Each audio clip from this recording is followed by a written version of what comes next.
নমস্কাৰ বন্ধু, welcome to my YouTube channel Deepak জপলাৰ। আজি পুনৰ আপোনালোকৰ বাবে অসম চৰকাৰৰ আৰু অন্য এটা বিভাগৰ পৰা মুকলি হোৱা কিছুমান গ্ৰেড 3 আৰু গ্ৰেড 4 চাকৰি লৈ আনিছো।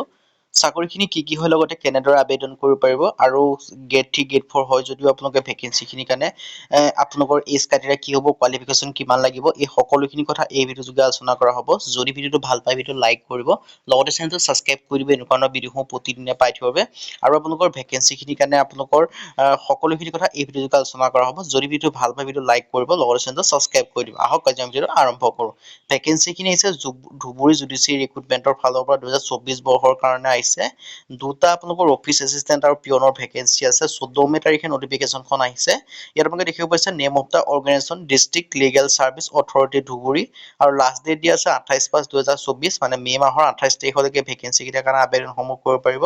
আৰু টোটেল ভেকেঞ্চি দুটা, আৰু name of the post office assistant আৰু পিয়ন, আৰু মোড অফ এপ্লিকেশ্যন আপোনালোকৰ অফলাইন, আৰু মোড অফ ৰিক্ৰুটমেণ্ট ৱাকিং ইণ্টাৰভিউ। মানে কোনো আপোনালোকে আবেদন কৰা প্ৰয়োজন নাই, ডাইৰেক্ট আপোনালোকৰ ৱাকিং ইণ্টাৰভিউ আপোনালোকে যাব লাগে আৰু আপোনালোকে চাকৰি পাই যাব। ইণ্টাৰভিউ পাছ কৰিলে চাকৰি পাব। জব লোকেশ্যন হৈছে আছাম আৰু ধুবুৰীত।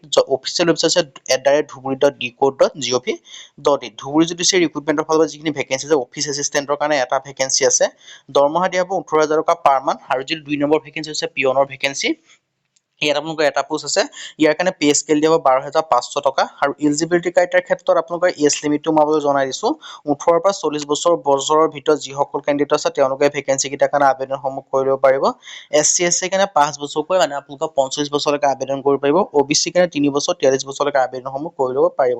আৰু এডুকেশ্যন কোৱালিফিকেশ্যনৰ ক্ষেত্ৰত যিটো অফিচ এছিষ্টেণ্টৰ ভেকেঞ্চি হয়, তাৰ কাৰণে বিচাৰিছে গ্ৰেজুৱেশ্যন। যদি আপোনালোকে গ্ৰেজুৱেশ্যন পাছ কৰিছে, BA BSc BCom, তেতিয়া আপোনালোকে ভেকেঞ্চি কেইটাৰ কাৰণে আবেদনসমূহ কৰি ল'ব পাৰিব।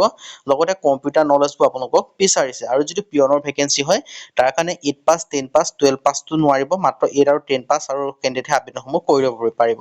আৰু হাউ টু এপ্লাই, এই ভেকেঞ্চি কেইটাৰ কাৰণে আবেদন কৰিবলৈ আপোনালোকৰ এডুকেশ্যন কোৱালিফিকেশ্যন চাৰ্টিফিকেট লাগিব, এজ প্ৰুফৰ চাৰ্টিফিকেট লাগিব, কম্পিউটাৰ চাৰ্টিফিকেট লাগিব, গ্ৰেড 3 বাবে, গ্ৰেড 4 বাবে নালাগে, এমপ্লয়মেণ্ট এক্সেছ লাগিব। এই সকলোখিনি ডকুমেণ্টছ আপোনাৰ লৈ গৈ 28 তাৰিখে সকলোখিনি ডকুমেণ্টছ আপোনালোকে লৈ যাব। 28/5/2024 তাৰিখে ক'ত যাব লাগিব, DC কোৰ্ট বিল্ডিং ধুবুৰী, তাত গ'লে আপোনালোকৰ আবেদনসমূহ কৰি ল'ব পাৰিব ধুবুৰী জুডিচিয়েৰী অফিচ এটাত।